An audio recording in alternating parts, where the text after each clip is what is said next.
Assalamualaikum warahmatullahi wabarakatuh. Perkenalkan kami dari kelompok Bramanti yang akan membawakan sebuah materi yang berjudul Sejarah Teknik Cetak di Amerika. Perkenalkan, saya Hafifah Afriani selaku moderator, dan berikut materi pertama yang akan dibacakan oleh rekan saya, Tania Aprilia. Kepada Tania Aprilia, dipersilahkan. Terima kasih kepada moderator. Sebelumnya perkenalkan diri dulu, nama saya Tania Aprilia dari kelompok Bramanti. Baiklah, saya akan membacakan judul presentasi yang berjudul Media Kolonial. The Maryland Gazette terbit di Annapolis tahun 1727 dan The Virginia Gazette di Williamsburg tahun 1736. Surat kabar pertama New York adalah New York Gazette, didirikan William Bradford di tahun 1725. Koran kedua didirikan oleh John Peter Zenger tahun 1733 bernama New York Weekly Journal, memiliki efek besar bagi sejarah jurnalisme Amerika. New York Gazette adalah koran kolonial yang memiliki ciri khas unik. Koran ini dapat bertahan karena mendukung kebijakan gubernur kolonial. Gubernur New York pada waktu itu, William Cosby, adalah orang yang kontroversial dengan mengasingkan orang-orang terhormat New York. Orang-orang yang diasingkan ini ingin sebuah koran yang dapat mengartikulasikan pandangan mereka, maka mereka menginginkan John Peter Zenger, seorang pemuda kelahiran Jerman yang berpengalaman dalam percetakan. Zenger menyetujuinya dan memulai dengan New York Weekly Journal mengkritik administrasi kolonial. Gubernur Cosby kemudian menangkap Zenger 17 November 1734 dengan isu pemfitnahan. 2. Koran dan Revolusi Amerika. Kebebasan pers di Inggris pada akhir abad 18 dan awal abad 19 terancam terkekang dengan penetapan pajak bagi koran yang mengakibatkan harga koran naik dan tidak semua orang dapat membelinya. Undang-undang perpajakan ini disahkan tahun 1765 dan ditetapkan juga di Amerika yang merupakan sebuah kolonial Inggris. Amerika yang tidak terwakili di parlemen Inggris memberontak melawan undang-undang pajak baru tersebut. Mereka menulis surat dan esai untuk memprotes pajak tersebut dan mengumpulkan massa untuk memprotesnya. Menjelang revolusi Amerika, tekanan terhadap media untuk menggulingkan pejabat-pejabat pemerintah Inggris makin keras. Namun, posisi ini sulit bagi koran-koran pada waktu itu. Tidak seperti pamflet, surat kabar harus hadir setiap hari karena itu tidak bisa sembunyi dari pihak berwenang. Faktor-faktor inilah yang membuat kabar surat konservatif mencoba memberikan hal-hal yang menyatukan masyarakat ketimbang membangkitkan semangat melawan otoritas. Satu peran yang dimainkan oleh koran sebelum revolusi Amerika adalah pemberitaan mereka agar masyarakat bersatu sebagai sebuah komunitas baru yang terbentuk dalam kerajaan Inggris. Walau demikian, peran ini sangat bermanfaat bagi persiapan revolusi Amerika. Para sejarawan sepakat bahwa revolusi Amerika tidak akan terjadi jika tidak ada pemberian koran. 3. Koran partisan. Setelah revolusi, surat kabar Amerika diarahkan. 3. Koran partisan. Setelah revolusi, surat kabar Amerika diarahkan bukan untuk melawan Inggris, melainkan melawan politik masing-masing partai. Kedua partai yang dibentuk Federalis dan Partai Republik telah menerbitkan surat kabar sendiri-sendiri. Walaupun dalam konstitusi tahun 1887, kebebasan para pers dijamin dalam Bill of Rights dalam amandemen pertama konstitusi, namun pemimpin Partai Federalis tidak nyaman dengan berbagai kritik yang dilakukan oleh pihak editor Republik dan juga ancaman perang dengan Prancis membuatnya ingin membungkam para pengkritiknya. Pada tahun 1800, Thomas Jefferson terpilih menjadi presiden dan mencabut undang-undang. Pada tahun 1800, Thomas Jefferson terpilih menjadi presiden dan mencabut undang-undang hasutan dan memberlakukan kebebasan pers. Pada tahun 1801, di Amerika Serikat terdapat 200 surat kabar. Surat kabar harian pertama Amerika adalah Pennsylvania Evening Post, diterbitkan oleh Benjamin Town pada tahun 1783. Koran ini hanya bertahan 17 bulan, namun pada tahun 1801 tumbuh. Pada tahun 1820, lebih dari sebagian koran di kota-kota besar Amerika memiliki kata pengiklan, komersial, dan dagang dalam nama mereka. Sekian dulu presentasi yang dapat saya sampaikan. Selanjutnya akan disampaikan kepada Robel. Oke, baik. Di sini saya akan melanjutkan materi dari saudari Tania, yaitu materi yang keempat tentang tentang surat kabar harian awal di Amerika Serikat. Kebanyakan surat kabar yang ada di Amerika pada waktu itu adalah mingguan. Hingga awal abad ke-19, hanya beberapa surat kabar yang mengkhususkan diri terbit secara harian. Tahun 1775, Benjamin Town menerbitkan sebuah surat kabar semi mingguan, yakni terbit 3 hari dalam seminggu, dengan nama The Pennsylvania Evening Post. Sebenarnya surat kabar ini diterbitkan harian, namun ia mampu bertahan selama 17 bulan saja. Selanjutnya muncul The Pennsylvania Packet yang mampu bertahan selama 50 tahun sebagai harian dengan berbagai variasi nama.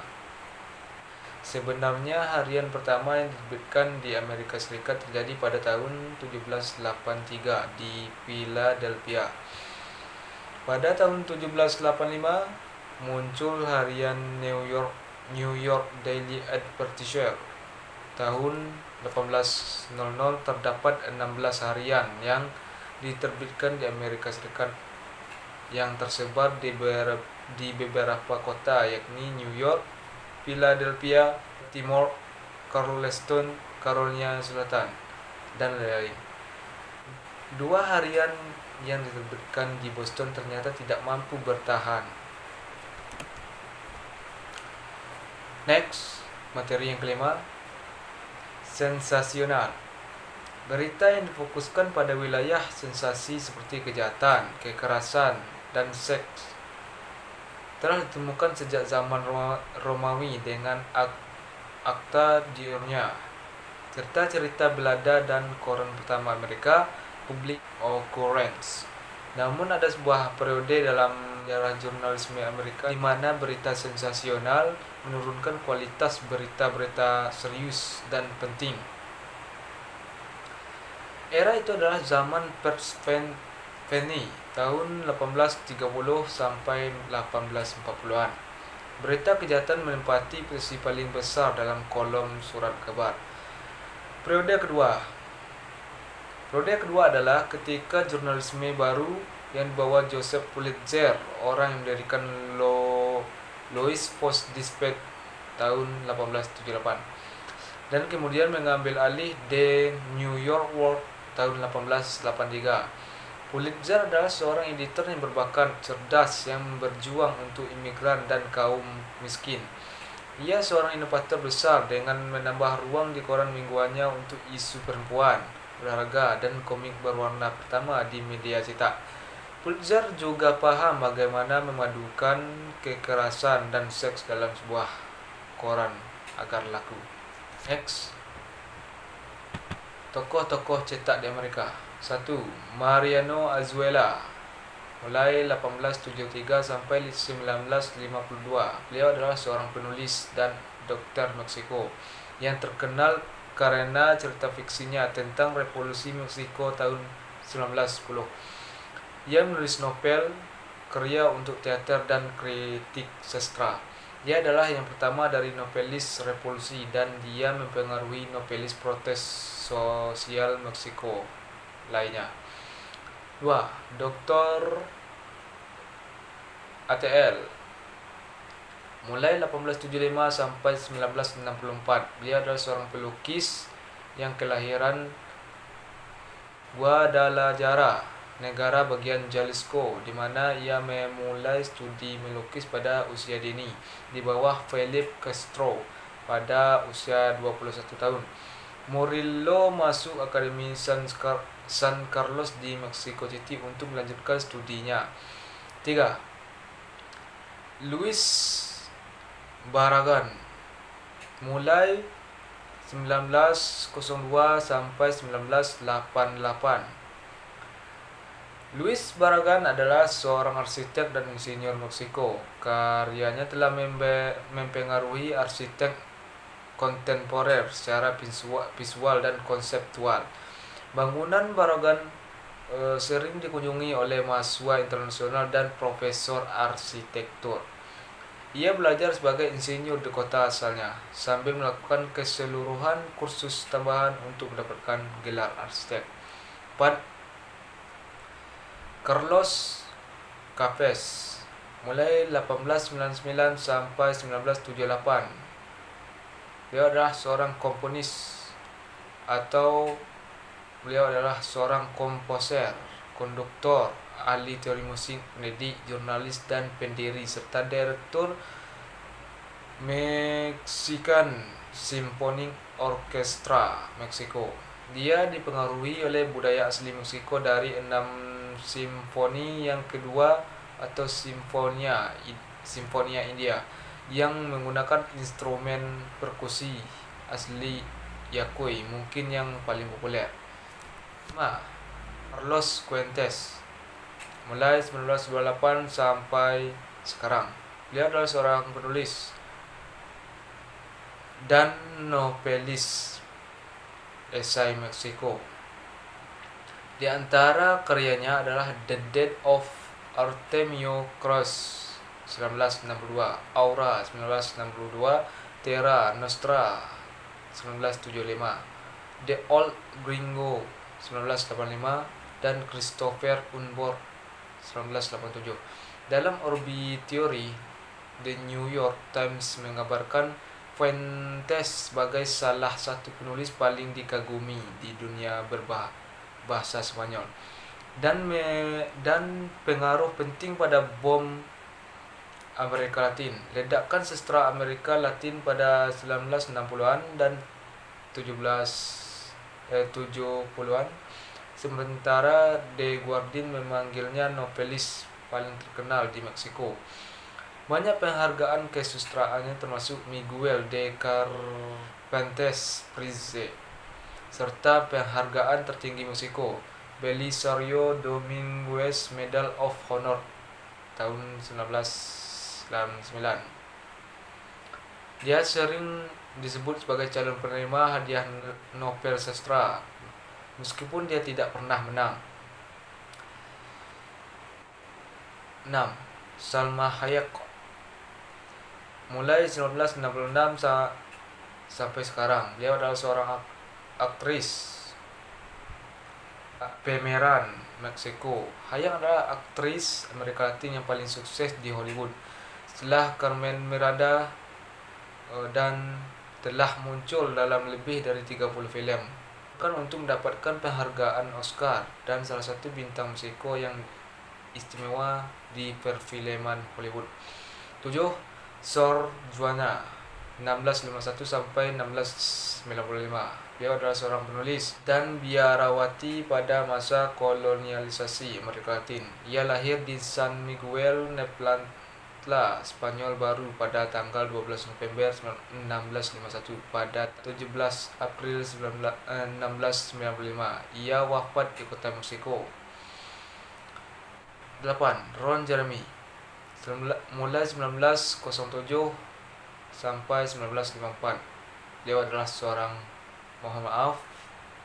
seorang bintang porno. Teknik cetak Mexico City.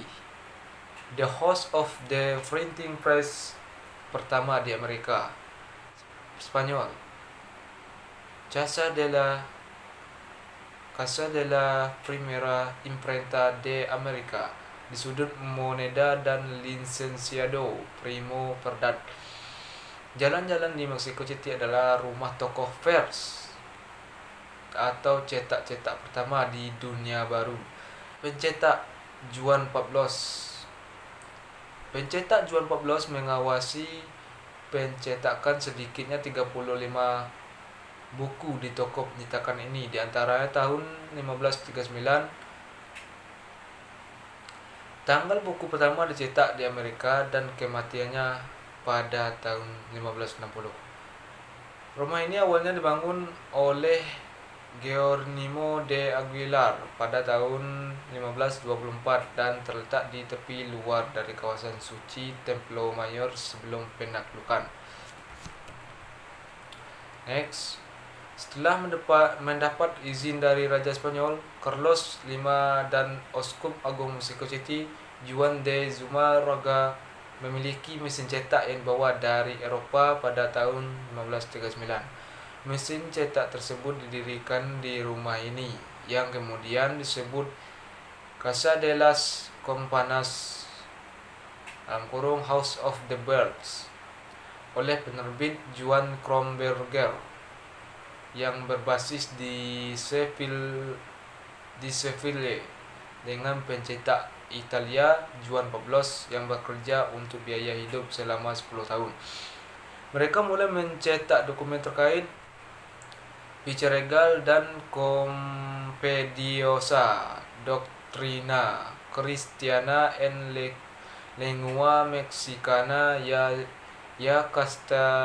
Castellana doktrin Kristen singkat dan paling ringkas dalam bahasa Meksiko yang ditulis oleh Uskup Agung sendiri. Setelah menjalankan tugasnya sebagai toko pencetakan, rumah tersebut berpindah tangan berkali-kali yang digunakan untuk berbagai keperluan. Pada abad ke-17 itu menjadi milik biara Santa Teresa de la Orden de las Camelas Reformades, dan kemudian pada abad ke-18 menjadi milik Ordo Militer, Kerajaan Nuestra Senora de la Merced Redención de Cautivos de la Ciudad de Mexico pada tahun 1847. Pasukan Amerika menduduki rumah tersebut, menghancurkan arsip-arsip yang ada di dalamnya. Rumah itu kemudian dimiliki oleh sejumlah warga sipil, termasuk orang yang menggunakan bangunan tersebut untuk menyimpan furnitur pada abad ke-20. Bangunan ini banyak digunakan untuk perkantoran, termasuk menjadi rumah bagi operasi layanan kertas dan percetakan yang disebut imprenta, yang Papeleria Militar Marte. Rumah itu terus berpindah tangan hingga tahun 1989. Saat itu Universidad Autónoma Metropolitana atau UAM membeli rumah dengan tujuan untuk memulihkannya.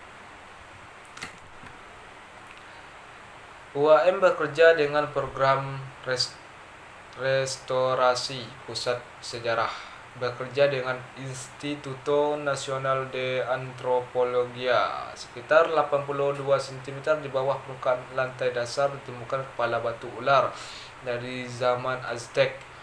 Ada kemungkinan kepala ini terlihat oleh penghuni gedung pada abad ke-16 dan ke-17. Saat ini rumah tersebut berfungsi sebagai pusat pendidikan kelanjutan untuk UAM dengan berbagai ruang pameran, toko buku, dan fasilitas untuk konferensi dan kursus. Pada tahun 2008, museum buku dibuka di sini dengan beberapa buku tertua di Meksiko dipamerkan. Terus untuk materi selanjutnya akan disampaikan oleh saudari saya yang bernama Dewi Anjeli. Kepada Dewi Anjeli, dipersilakan. Baiklah, di sini saya akan melanjutkan presentasi dari saudara Robel. Selanjutnya tokoh-tokoh. Lucas Johnson, artis. Lucas Johnson lahir pada tanggal 24 Oktober 1940 sampai dengan wafat 31 Agustus 2002. Adalah seorang seniman Amerika dan kekuatan utama di kancah seni Tekas dari akhir 1960-an hingga awal 2000-an. Sebagian besar otodidak, ia menguasai berbagai teknik termasuk tempera telur, menggambar pena dan tinta, silver point, lukisan cat minyak dan akrilik, dan disiplin seni grafis aquatin. Dia terinspirasi oleh politik, musik, memancing, dan budaya Meksiko, tempat dia tinggal selama 1 dekad. Visinya yang unik merupakan ekspresi dalam berbagai subjek melalui dari hantu, makhluk perdukunan, dan kehidupan akuatik yang unik hingga landscape vulkanik yang misterius dan masih kehidupan spesies anggrek dan dia kumpulkan dan budidaya. Frida Kahlo atau pelukis asal Meksiko. Pelukis asal Meksiko ini dikenal berkat potret dirinya dengan sapuan warna berani. Ia berhubungan dengan tema seperti identitas, tubuh manusia, dan kematian. Frida Kahlo dirayakan di Meksiko adalah atas perhatian pada budaya negara tersebut oleh kaum feminis. Dia digambarkan sebagai pengalaman dan wujud perempuan. Pengalaman hidup merupakan tema umum dan dalam sekitar 200 lukisan sketsa digambarnya. Rasa sakit fisik dan emosionalnya merupakan tema umum dan dalam sekitar 200 lukisan sketsa digambarnya. Rasa sakit fisik dan emosionalnya tertuang jelas di atas kanvas, termasuk hubungannya dengan sang suami. Fernando Lil Audiraj lahir di Mexico City dari keluarga seniman. Ayahnya Fernando Lil 1896 sampai dengan 1964 adalah salah satu pendiri gerakan muralis Meksiko pada tahun 20-an. Dari tahun 1974 hingga 1978, Fernando Lil Audiraj mempelajari teknik pelukis abad pertengahan dan Renaissance di bawah arahan Master Guillermo Sánchez Lemos. Bersama dengan Profesor Manuel Serrano, ia mendirikan pada tahun 1978 Locacarya Restauro di Mexico City. Dia telah menulis banyak esai tentang seni dan sastra dalam berpartisipasi dalam beberapa simposium internasional mengenai seni, sains, dan lingkungan yang diselenggarakan oleh European Environmental Tribunal. Sejak 1993, dia tinggal di antara Milan, Italia, dan Mexico City. Amerika Utara. Surat kabar di Amerika pertama kali muncul pada tahun 1690 di Boston dengan judul Kemunculan Publik. Surat kabar ini diterbitkan tanpa adanya otoritas untuk melindunginya dari hukum sehingga penerbitannya segera ditekan untuk semua yang terlibat ditangkap oleh pemerintah, bahkan seluruh cetak tersebut. Karenanya surat kabar dilarang untuk diterbitkan. Artikel-artikel yang diterbitkan di dalam surat kabar banyak berisikan propaganda untuk mempengaruhi opini publik mengenai berbagai hal yang terjadi di Amerika Serikat. Surat kabar pun digunakan untuk upaya rekonsiliasi dengan Inggris agar mendapatkan kemerdekaan penuh secara politik untuk Amerika dan sedang dilanda perang kemerdekaan. Pada 1783, pers berperan penting dalam pembangunan negara yang baru merdeka. Surat kabar baru mulai bermunculan di Amerika Serikat sebagai kelanjutan dari upaya pemerintah menyebarkan informasi kepada publik. Hingga akhirnya muncul ratifikasi Bill of Rights pada tahun 1791 yang menjamin kebebasan pers dan surat kabar Amerika Serikat. Melalui kebebasan pers itu, informasi disajikan dalam surat kabar melalui terbebas dari berbagai kepentingan politik. Pada tahun 1814, setiap harinya ada 346 cetakan surat kabar yang diterbitkan di berbagai daerah. Kemudian tahun 1830, kemajuan teknologi percetakan membuat pertumbuhan surat kabar semakin besar. Tahun 1850, tercetak sebanyak 2.526 surat kabar yang terbit di Amerika Serikat. Surat kabar pun muncul dalam edisi mingguan yang berisi informasi khusus atau ulasan kejadian selama seminggu. Memasuki paruh terakhir abad ke-19, diperkirakan 1 juta eksemplar surat kabar beredar. Pada periode ini, surat kabar bertransformasi dengan sajian-sajian yang lebih menarik dengan menampilkan peristiwa-peristiwa besar, disertai dengan foto-foto menarik. Desain dan wajah surat kabar mengalami perubahan menjadi lebih berwarna dan terlihat modern. Beberapa berita pun diberikan ilustrasi berupa karikatur, gambar kartun, dan grafis. Menjelang abad ke-20, banyak perusahaan surat kabar yang berhenti beroperasi. Hal itu terjadi karena harga kertas yang semakin mahal dan menurunnya pemasukan perusahaan dari iklan yang dimuat dari surat kabar. Beberapa surat kabar yang sudah beroperasi lama di Amerika pun terpaksa harus ditutup, dan mereka akhirnya memilih untuk beralih ke media online yang mulai dibuat. Namun masih banyak surat kabar yang bertahan akhirnya masih bisa ditemukan hingga saat ini. Baiklah, itu tadi presentasi dari kelompok kami. Selanjutnya diserahkan kepada moderator. Terima kasih. Terima kasih kepada Saudari Dwi Anjeli yang telah menyampaikan materi terakhir pada video ini. Saya, Hafifah Afriani, selaku moderator dan perwakilan dari kelompok Bramanti, mengucapkan mohon maaf atas kesalahan dan kekurangan dalam penyajian materi di video ini. Apabila ada saran dan kritik atau pertanyaan, silahkan di komen di kolom komentar di bawah. Sekian, terima kasih. Assalamualaikum warahmatullahi wabarakatuh.